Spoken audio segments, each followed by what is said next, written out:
Hi everyone at KDocs 2022. Thanks for coming out to watch this video. This year's theme is Seeking Truth, Waging Change. My name is Jessica Kingdon, and I'm the director of Ascension, a documentary examining today's so-called Chinese dream through the lens of the paradox of progress. The film is composed of a series of visually driven vignettes, and it's one that's meant to be experienced and felt rather than understood intellectually. My interest in China came from a perspective of interest in heritage. My mom is half Chinese, and also trying to understand China as a global stage for some of what I find the most compelling philosophical questions related to economic growth. With the reform and opening of the late 1970s, the Chinese economy has undergone what people call an economic miracle, lifting hundreds of millions out of poverty. I don't contest the value of this for so many who are able to have a better quality of life. But I also wonder, what are the unintended consequences of what growth looks like?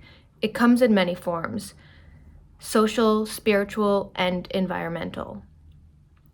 In my work, I'm interested in looking at the hidden economies that power our day-to-day consumer-driven lives.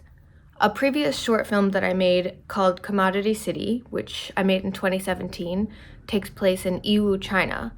This is Yiwu Commodity. The Commodity City Mall is a 5-mile expanse where dollar items are sold wholesale. And in this enormous mall, I observed the day-to-day lives of people who sell these consumer products that we'd recognize in our own homes, like fidget spinners, or plastic bags, or mouse traps. So in that short, I observed the day-to-day lives of people selling these products that we'd recognized, and I was interested in making a visceral and observational portrait of the source of what we consider cheap made-in-China products that are ubiquitous in the so-called Western world and beyond. I was drawn to the idea of this familiarity and distance with these items simultaneously. I brought this spirit of the paradox of alienation and intimacy to Ascension on a larger scale.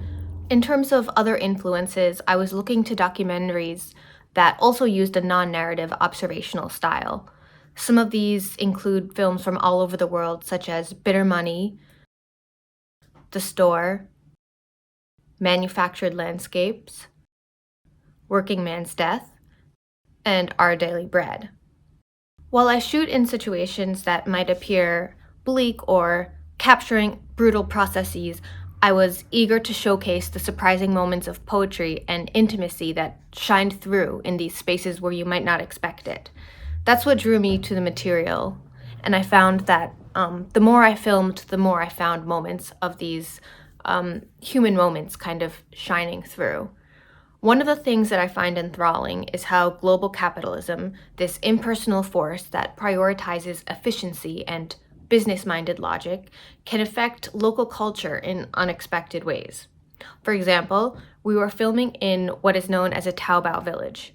Let me just take a step back and explain what that is. A Taobao village generates a lot of its income from e-commerce, making a certain portion of income from specializing in manufacturing one type of item to sell online.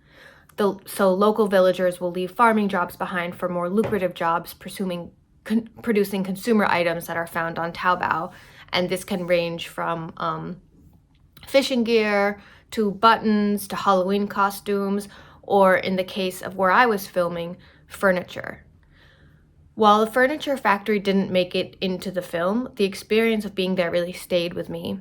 One of the nights we went to dinner at a local restaurant that evening, and our host explained that the local cuisine is actually a byproduct of having so much leftover wood from the furniture that didn't end up being used. So as a result, this restaurant had multiple large wood fire stoves where they would cook these pancake-like food items because of the leftover wood. I was lucky enough to work with composer Dan Deacon. He came on after he saw some early footage from the first trip that we made, and just from that early footage, he kind of got the film and its sensibility immediately. So I was really lucky to have a collaboration with him that started early on, and I think because of that, the score is not just meant to illustrate a feeling or an emotion or serve as a transition, but rather it's integral, it's essential to some of the scenes itself. And he worked with raw factory audio that my producer and I would record on site. Some of the times you can't tell the difference between machinery and music, which I really like. And another thing that I love about the score is you can't always tell what's sound design and what's an instrument. We worked with sound designer Gisela Silvestra to sweeten the existing sounds that we had and integrated them into the score. Finally, I will discuss how we came up with the title. For 3 years while we were pitching the film and shooting it, we were calling it the Untitled PRC Project. On the last shoot, I went to a city called Changsha where I found out that my grandfather and great-grandfather are from. And my producer Kira introduced me to a local historian who then put me in touch with relatives that I didn't know I had in this city. And in addition to the relatives, the head of the Poet Society that my great-grandfather used to belong to came and joined us, and he showed me one of the books that my great-grandfather wrote. So when I got back and we were thinking about titles, I was going through some of the poems, and one of them is called Ascension, and it resonated with me in terms of the themes of the paradox of progress. Because in this poem, the narrator ascends to the height of a tall tower, and from that vantage point of view is able to see the invading territories.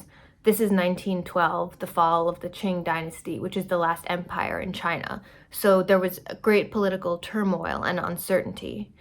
And when the narrator ascends to this vantage point, he can see, he feels deeply troubled about what he sees.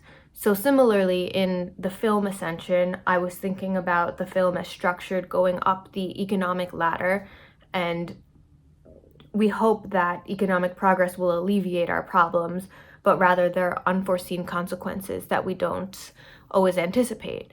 And so the film is really about holding these two truths at once, the truth of hundreds of millions being lifted out of poverty, and then the truth of income inequality, exploitation, and environmental devastation. So that's why Ascension really just stuck with us. Finally, special thanks to all of the people who worked on my film. In addition to my producers, I also worked with co-producer Maggie Lee and our field producers Jack, Jade, Beatrix, Vivian, Casey, Mija, Max, Shinyu. Thank you so much. And our associate producer, Ann Xiaomina. And we were lucky enough to have a lot of institutional support. So thank you to all of the grants and funders who believed in this project, to XTR, and to, of course, Sheila Nevins and our distributor, MTV. You can watch the film on Paramount Plus. It's streaming there. We have a website, which is ascensiondocumentary.com, and the Instagram is Ascension Documentary. Thanks, everyone.